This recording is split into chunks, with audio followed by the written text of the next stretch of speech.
Pensando como hidrólogo 7.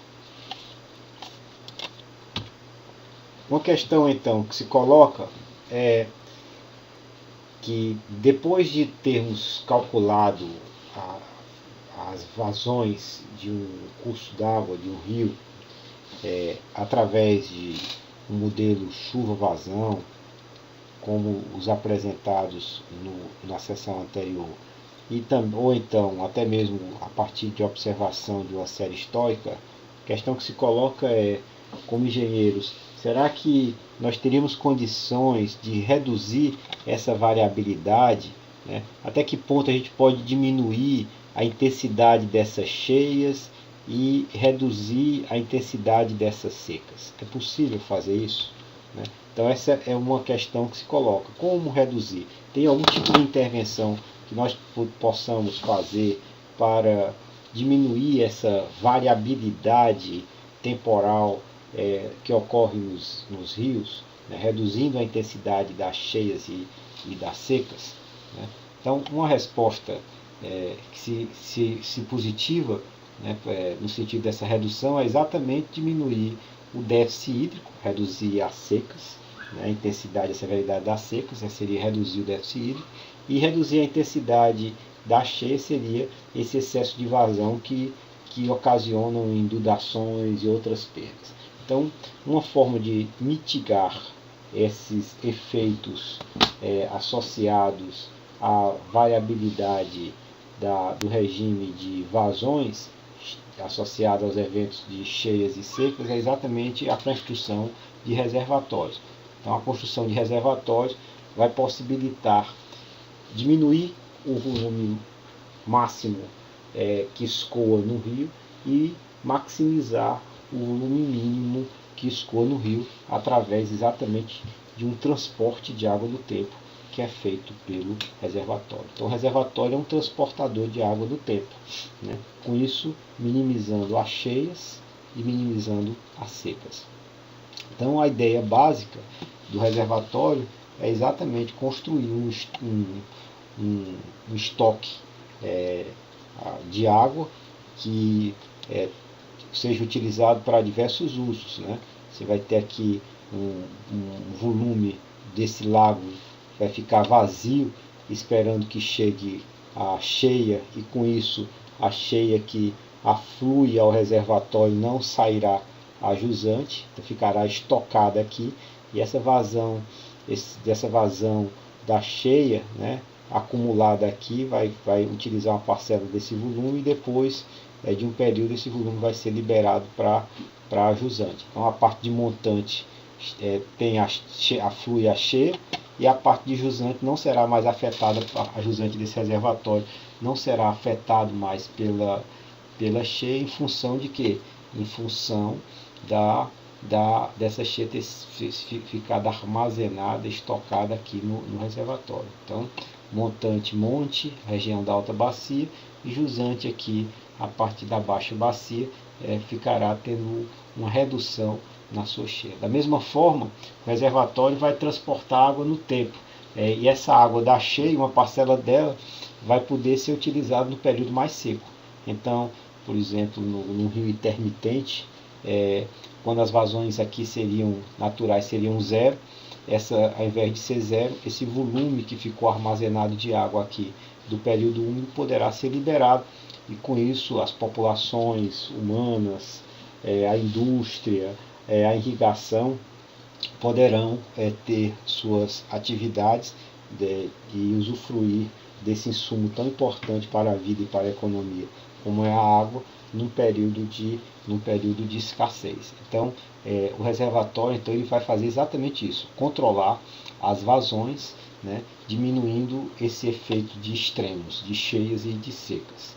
Então, o reservatório pode ter várias zonas, né, para poder guardar um pouco essa água. Então você vai ter lá essa zona de conservação de água, que é a água que vai ficar estocada, que vai ser disponibilizada para os usos da água conservativos,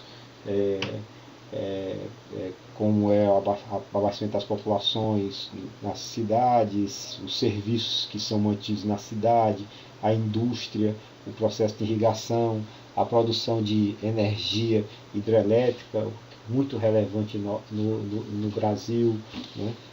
A piscicultura e outros usos. Volume de controle de cheia, há um volume aqui na barragem que você não controla muito a cheia, então quando a barragem chega num determinado volume, você tem que liberar aquele volume, porque aqui nesse nível a gente já pode ter riscos de transbordamento da barragem e com isso ter erosão regressiva e outros impactos da própria estrutura e gerar problemas. Então aqui há um armazenamento que a gente chama descontrolado, no sentido de ter que liberar as águas rajuzantes, e tem um volume morto, que normalmente é um volume que fica abaixo do nível da tomada d'água do reservatório e serve para manter a vida aquática, etc. Ultimamente mais famoso aqui no Brasil em função da utilização desse volume morto lá em São Paulo. Então, a ideia básica da regularização de vazões médias para cheia é que vai existir uma vazão média, né? Então você vai ter aqui a variabilidade das vazões no rio durante o ciclo anual, por exemplo, e você vai poder então pegar essas vazões mais altas que aconteceram no período mais úmido e transportá-las para o período mais seco, né? Então a vazão máxima que um rio poderia regularizar seria a sua vazão média. Ninguém consegue, é como se você tivesse um valor de um salário, né? Então você não vai conseguir gastar mais do que o salário que você recebe. Então o salário, né? Tem meses que você recebe um pouco mais, 13º, etc. Tem meses que você pode receber um pouco menos, dependendo do tipo de atividade que você tem, mas o que você pode gastar no ano, no máximo, seria a vazão média anual naquele período. Então a vazão média seria o máximo passível de ser regularizado por um reservatório.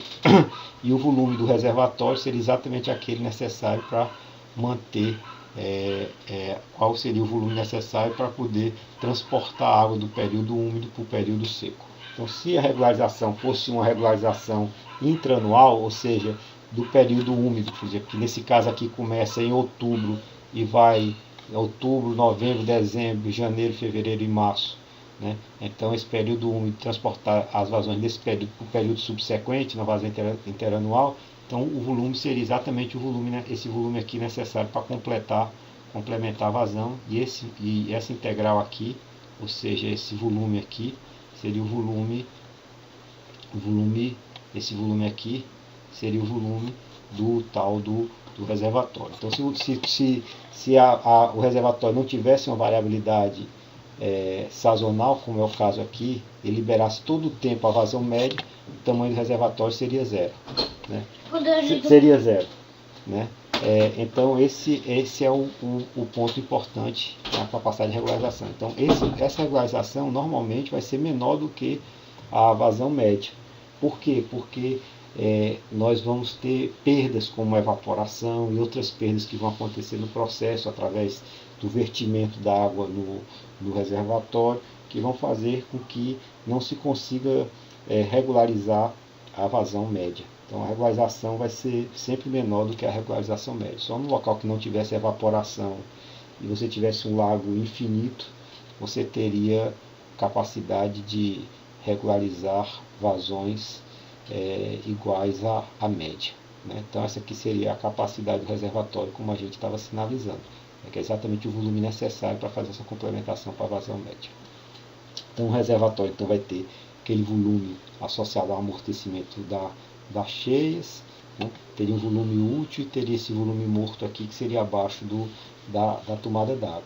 A gente pode simular esse reservatório para um período mais longo a partir do balanço hídrico desse reservatório, ou seja, qual é a variação do volume no lago, a variação do volume no lago vai ser igual a vazão afluente aqui no caudal, menos a evaporação, menos o que potencialmente filtrou aqui no aquífero, menos a retirada controlada aqui pelo reservatório, né? E também muitas vezes pela retirada não controlada a partir das sangrias que acontecem ou vertimentos que acontecem no lago.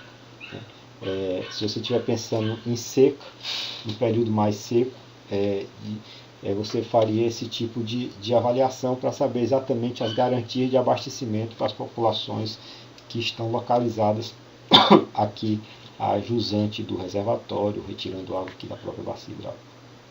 Para controle de cheia, a gente também pode simular o reservatório, a afluência de uma cheia ao reservatório, fazer o balanço hídrico no lago, para poder saber exatamente quanta água vai ficar armazenada nesse reservatório e quais vão ser as liberações desse lago. Então aqui seria, por exemplo, o hidrograma afluente de uma cheia ao reservatório, de um evento de cheia, e esse aqui seria o hidrograma efluente ao reservatório, que sai depois. E essa parte aqui, a diferença entre esse ponto e esse outro é o que fica armazenado no lago. Então o lago ele reduz, abate a cheia, então aqui o processo aqui de redução das vazões, a vazão afluente máxima que chegou ao reservatório é essa, e a vazão máxima que saiu na cheia foi essa aqui. Então esse aqui chama-se de amortecimento. Então o amortecimento vai ser a razão entre a vazão máxima que sai dividido pela vazão máxima afluente. E quanto maior for o reservatório, maior vai ser o efeito desse amortecimento. Então vai haver uma redução do pico de cheia a jusante do reservatório.